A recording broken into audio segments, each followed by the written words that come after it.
Hi friends, నిన్న England versus India third T20 match జరిగింది. India toss గెలిచి మొదట బౌలింగ్ ఎంచుకున్నారు. ఈ మ్యాచ్లో మన వాళ్ళు అంతగా రాణించలేదు. 76 పరుగులకే ఆల్అవుట్ అయిపోయారు. అదే పిచ్ పైన ఇంగ్లాండ్ ఆడి 200 కొట్టింది, కానీ మన వాళ్ళు 76 పరుగులకే ఆల్అవుట్ అయిపోయారు. మన Indian team only flat pitches పైనే మాత్రమే బ్యాటింగ్ చేస్తుందని అందరూ అనుకుంటున్నారు. ఇప్పుడు అది నిజమయ్యేటట్టే ఉంది. ఇప్పుడు ఎందుకంటే మన వాళ్ళు అంత మంచిగా రాణిస్తలేరు. బయటికి వెళ్ళినప్పుడు వేరే పిచ్చెస్ పైన ఆడుతున్నప్పుడు ఇండియన్ టీంకి శ్రేయస్ అయ్యర్ కెప్టెన్గా వచ్చినాక లాస్ట్ 5 మ్యాచ్లలో 4 ఓడిపోయింది. అలాగే ఒకటి వాన కారణంగా రద్దయిపోయింది. మన వాళ్ళు వికెట్లు కోల్పోతున్నా కానీ చాలా అగ్రెసివ్గా ఆడుతున్నారు. అలా ఆడితే కరెక్ట్ కాదు. ఎందుకంటే పార్ట్నర్షిప్ బిల్డ్ చేస్తే మంచి స్కోర్ వస్తుంది టీంకి. మన వాళ్ళు ఇంగ్లాండ్ కంటే మంచి పరుగులు సాధించారు. పవర్ ప్లేలో 54 పరుగులు సాధించారు, కానీ 5 వికెట్లు కోల్పోయారు. కానీ మన టీమిండియా హ్యూజ్ లాస్. 125 మార్జిన్ రన్స్తో ఇంగ్లాండ్ టీం మనపై మ్యాచ్ గెలిచిందంటే చాలా పెద్ద హ్యూజ్ లాస్. ఎందుకంటే మన వాళ్ళు బ్యాటింగ్ అంత మంచిగా చూపించలేదు. ఇప్పటి వరకు ఐపీఎల్లో ఎవరు మంచిగా ఆడితే వాళ్ళని మాత్రమే టీమిండియాలోకి సెలెక్షన్ చేస్తున్నారు. ఈ గౌతమ్ గంభీర్ ఏం కోచింగ్ చేస్తున్నాడో ఏమో. మన టీమిండియా మొత్తం అతడు కోచ్గా అయినప్పటి నుండి మ్యాచ్లు చాలా సిరీస్లు ఓడిపోతున్నాం. తిలక్ వర్మ పేసర్స్ను మంచిగానే ఆడుతున్నాడు. పెద్ద పెద్ద షాట్లు కొడుతున్నాడు, కానీ స్పిన్నర్స్కి వచ్చే వరకు అంత మంచిగా రాణిస్తలేడు. అందుకే ఎక్కువ స్పిన్నర్స్ బౌలింగ్లో అవుట్ అయిపోతున్నాడు. మన ఇండియా తరపున మంచి బౌలింగ్ ప్రదర్శన చూపించిందంటే Prince Yadav. Jos Buttler wicket తీశాడు, అలాగే హ్యారీ బ్రూక్ వికెట్ కూడా తీశాడు. మంచి బౌలింగ్ ప్రదర్శన చూపించాడు. ఒక్కడే 2 వికెట్లు తీశాడు 30 పరుగులు ఇచ్చి 4 ఓవర్లలో.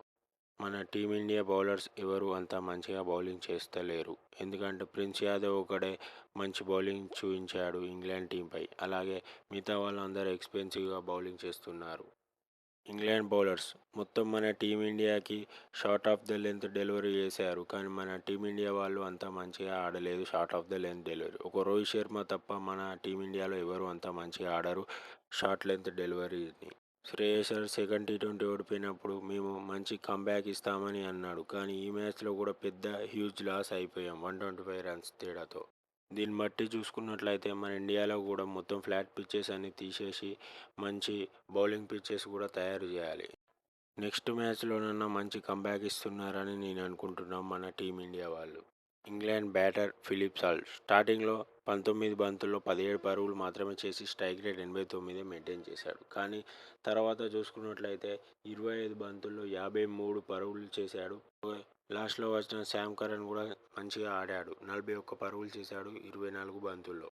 ఇంగ్లాండ్ టీం వచ్చేసి 201కి 7 వికెట్లు కోల్పోయి మన టీమిండియాకి 202 టార్గెట్ ఇచ్చింది. కానీ చేసింగ్కి వచ్చిన మన వాళ్ళు పవర్ ప్లేలో 5 వికెట్లు కోల్పోయారు. ఎవరు అంత మంచిగా బ్యాటింగ్ పర్ఫార్మెన్స్ చూపించలేదు. మన వాళ్ళు అంతకుముందు 200 పైన టార్గెట్ కొట్టినప్పుడల్లా మనం ఏమనుకునేది, బ్యాటింగ్ ఆర్డర్ మంచిగా ఉంది అనుకునే వాళ్ళం. కానీ ఇప్పుడు చూసుకున్నట్లయితే వేరే కంట్రీస్కి వెళ్ళి ఆడుతున్నప్పుడు అయితే బ్యాటింగ్ ఆర్డరే కొలాప్స్ అయిపోతుంది మొత్తం. జాస్ బట్లర్ 5 డిస్మిసల్స్ చేశాడు వికెట్ కీపర్గా. శ్రేయస్ అయ్యర్ కెప్టెన్గా వచ్చినాక టాసులు గెలుస్తున్నాడు, కానీ మ్యాచ్లు మాత్రం ఓడిపోతున్నాడు. ఈ సిరీస్లో ఇంకా 2 మ్యాచ్లు మిగిలి ఉన్నాయి. ఈ 2 మ్యాచ్లు గట్టిగా ఆడి మంచి బ్యాటింగ్ మంచి బౌలింగ్ ప్రదర్శనతో మన టీమిండియా వాళ్ళు ఇంగ్లాండ్కి మంచి గట్టి పోటీ ఇస్తారని నేను అనుకుంటున్నాను. ఆ 2 మ్యాచ్లు గెలవడంతో ఇప్పుడు సిరీస్ లెవెల్ అయిపోతుంది.